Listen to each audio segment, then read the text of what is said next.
Hi everyone, so Rayster here. So actually this video is not planned, but I decided to record it anyway. So this video is about what I learned in a year after losing a job. Just to be clear, this video is quite unscripted and I'm just going to say whatever comes through me. There are so many things that I've learned when I experienced a sense of loss in the year 2023. So for those who didn't know, I lost two loved ones in the year 2023, and I also lost my job during those years. It was the last thing. My entire identity got shifted. I hit rock bottom. It's the first time in my life I asked myself what I'm going to do. I experienced a tremendous grief during the early years of 2023 when two of my loved ones happened to die on the same day and on the same time, which is until now, I still can't believe it, that things like that could happen. And with all of the numerological signs, with the numbers, with the repeating numbers during those times, it's like my physical body, my spiritual body has been shaken up very strongly during those times that, I still can't believe that those kind of things actually can happen in real life. I won't go into details about that. It's on my book. If we don't believe on things, that happen to us in real life, the universe has its own way to make us believe, or by showing us situations in the physical reality about what's going to happen, and you cannot unsee it. Things like what's happening in your eyes, you don't have a choice but witness it. So yeah, based from that story, it opened us up so many things within me, that one thing leads to another. I got into a retreat after that because of course I don't have a job. What should I do with my life? And after that, I finally finished my book writing.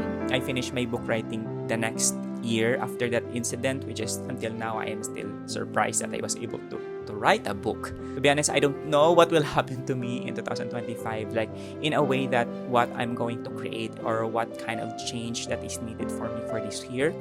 But I can feel that 2025 is gonna be the year of integration, change, and stepping up to that power that I was meant to do on this lifetime. I know it may sound so crazy for some people, but we are on that verge of awakening. At least for me, I need to step up to my own calling on what I should be doing on this lifetime. So maybe some people will say, oh my God, what happened to Raymond? He's going crazy. Yeah, I mean, I've been going crazy after what happened to me in 2023. But you know what? Looking back, it all makes sense now. What happened to my life? If I connect the dots, going back to 20 years ago, my own healing and what I didn't acknowledge during those time. The retreat actually helped me a lot with my own blockages, with my own trauma 20 years ago. It's one of those things that I didn't really acknowledge, that it was really a thing, that if we have experiences during our childhood or part of our life that's very traumatic, that trauma goes into a part of our body. Imagine a mirror, okay? When we are looking ourselves in the mirror, when that mirror gets shattered because of countless trauma and experiences that we accumulated throughout our lives, the part of that mirror breaks, right? So it goes to the ground. Eventually, the mirror has a missing parts. You can imagine it just like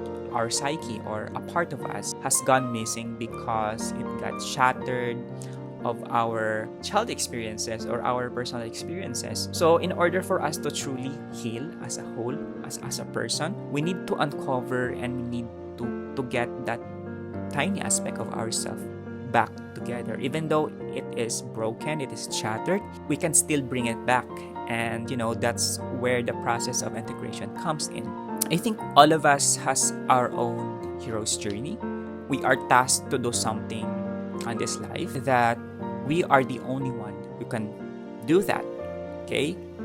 In our own unique way, because I know everyone is already taken. What's remaining is our own uniqueness, our own voice that is different, that there are certain things within our own mixture, with our own, heritage that is wanting to show up for the world. And that's the beauty of it. Our stories may feel small at times, but they carry power.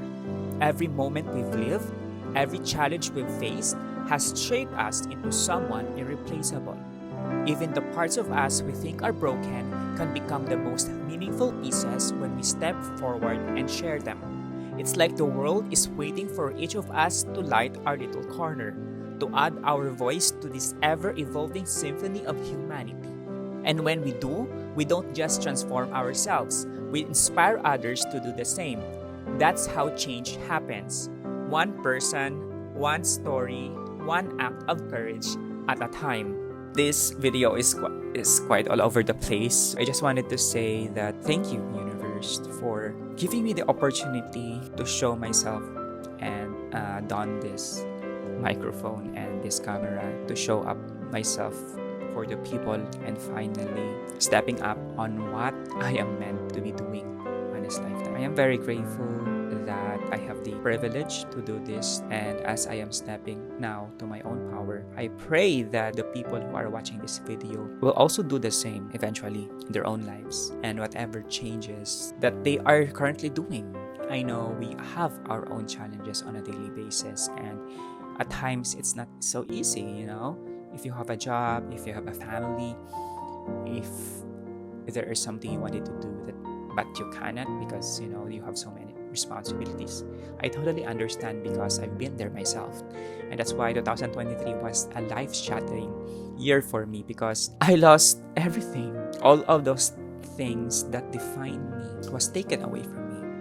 My loved ones, my job, that was my identity for so many years. I mean, what happened? I cannot travel. I cannot, do the things that I wanted. But that's where I got blindsided because I can still do the things what I wanted to do, even I don't have a job. I mean, why I am here on this time or on this generation where in technology you can earn. I mean, from technology, from YouTube, from different online sources, we have more freedom than ever imagined. And sometimes we are still so fixated with the old paradigm or the old ways of thinking that this is the only way. Right now, we have so many teachers. There are so many courses wherein you can invest in yourself to learn new skills, to learn new things that will be the needed skills in the future. So I guess it is my own job to inspire people that, life is not just about spreadsheets and lukewarm office coffee. So yeah, there are so many things actually I've learned in the last few years, and the losing my job was just the start. It was the catalyst for change, and I think as a human being, we need that wake-up call. Sometimes we need that wake-up call in order for us to truly wake up to what we are supposed to be doing on this lifetime. And actually, I'm quite surprised with myself with what I can do and what I can say, because for most of my life, I've always been hiding. I've always been running away. I have to step up. I have to show up for myself in front of the camera. I have to share my own messages regardless of how or what people will think of me. Why I am not afraid anymore? Because there are a lot of people out there who needs your message. There are a lot of people out there who is just like you, who is just like me, who needs or crave community. That's where our current time is heading to, because with the evolution of technology, social media, people now are craving connection. We have been connected in the last 10 to 15 years. It was a good start to connect people from all over the world, but right now I think people are craving connection. I think in the near future we will go back to where we have been before, like actually meet up with people and connect with them on a deeper level, because that's how we're supposed to be doing as a human being. We are not supposed to be closed, contained in a square apartment, or watching a square or a rectangle screen. We're supposed to connect with each other, because that's humanity. So I hope this video serve as because this is very spontaneous, to be honest. I am supposed to have a script, and today this just came out of nowhere. I hope I was able to explain or at least share what it is needed to come through to me. And from now on, I should not be ashamed of what I'm supposed to be doing or what I'm supposed to be sharing to the public, because regardless if this is a channeled message or just something creative or I'm just in the flow, I think, at the end of the day, we just wanted to be part of something, just like what I said earlier. We wanted to be seen, we wanted to be heard. But how can we do that if we do not listen? If we do not have the courage to just be in the present moment and to listen to one another? It's one of the things that we also have to remind ourselves, that we need to listen whenever someone talks to. I guess that's about it. Thank you so much for watching on this video. This video is very spontaneous, and I filmed this almost 1 a.m. in the morning, and I didn't know what has come into me, but I hope the message has come through. Thank you so much for watching. Bye.